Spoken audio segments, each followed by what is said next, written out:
Next, આકૃતિમાં દર્શાવેલ network એ પરિપથનો એક ભાગ છે. બેટરીનો અવરોધ અવગણ્ય છે. આ પરિપથ છે.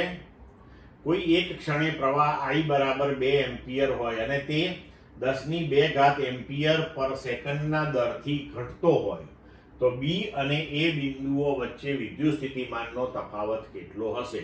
A 15 volt, B 8.5 volt, C 10 volt અને D 8 વોલ્ટ.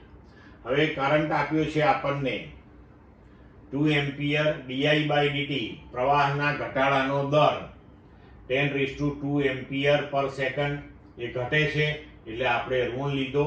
આપણે VB માઇનસ VA શોધવાનું છે.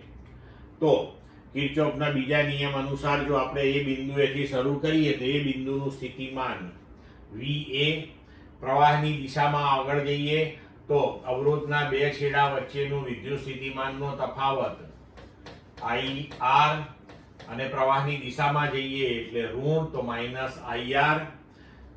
તમે બેટરીમાંથી નેગેટિવ ટુ પોઝિટિવ જાઓ છો એટલે વિદ્યુત સ્થિતિમાનનો તફાવત +E અને ગૂંચળાના બે છેડા વચ્ચે વિદ્યુત સ્થિતિમાનનો તફાવત -L di/dt અને છેવટે આપણે B ઉપર પહોંચીએ તો એના બરાબર B નું સ્થિતિમાન VB.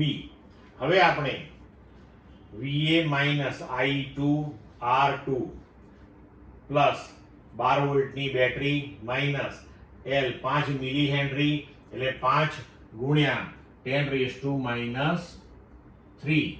હેનરી અને di/dt -10⁻² એના બરાબર VB.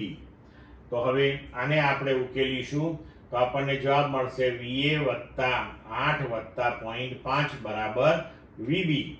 તો VB માઇનસ VA થશે આપણા માટે 8.5 વોલ્ટ. એટલે વિકલ્પ પ્રમાણે આપણો જવાબ થશે B. ક્લિયર મિત્રો?